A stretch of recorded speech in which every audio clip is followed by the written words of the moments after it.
Master Gardener is the third film in Schrader's Man in a Room trilogy, which can also be seen as an extension of his God's Lonely Men trilogy. It's another work from him in which we see a man in a profession of waiting contemplate the world and his place in it, as well as the crushing nature of the day-to-day grind that he resides in. Instead of going the same route of the typical man with a dark past who tries to escape from said past film, it instead chooses to not indulge in the excess violence associated with the finales of those films. It prefers to feature only small squirts of it and is way more focused on spending its final moments focusing on the blooming of a new relationship. The violence is so minimal that I'm not surprised that a lot of viewers felt a bit misled. After all, Hollywood has primed them to expect something much more bloody due to their endless retracing of this plot. While many have disagreed with this creative decision, I think it's a smart one, as if a violent man has truly changed, he indeed would choose to limit the violence as much as possible to ensure that he can return to his new life. This film's primary theme is definitely change, as the lead is a reformed racist, while his co-lead is a recovering drug addict. Both of them wish to put their negative actions firmly in their past and build a new life together. Master Gardener seems to not ask if a person can change, but examine the progress of a changed individual and the barriers said person faces.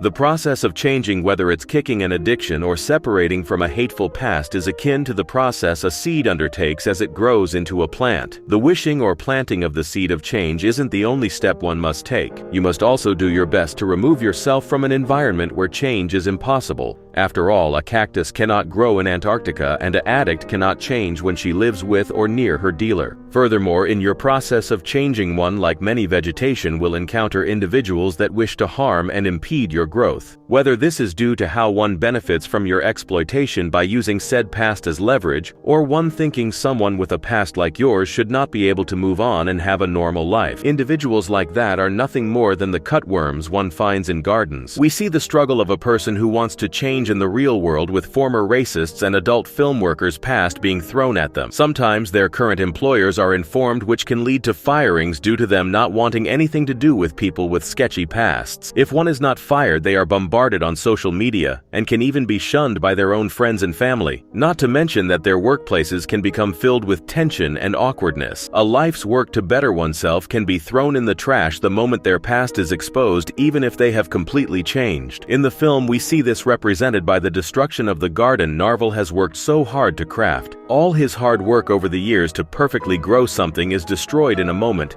and his past is plastered everywhere. For a lot of people, this can make it seem that it is impossible to be free from their past, and makes their future seem like nothing but a mirage. Narvel himself sees that a better life and complete separation from his history is indeed possible when someone who would be most affected by his past sins embraces him. It's only then he can see the garden that is his future is truly beginning to bloom. The same happens with Maya after all the insects that harm her growth are dealt with. An interesting aspect of the film is the dynamic between Narvel and his boss, which at times seems reminiscent of dynamics found in slave films. The master or the master's wife being jealous of a slave's romantic interest in others. She seems to think the fruits of his change should only be hers to enjoy. She's also very quick to point out her contribution to this new life, and threatens to cull it.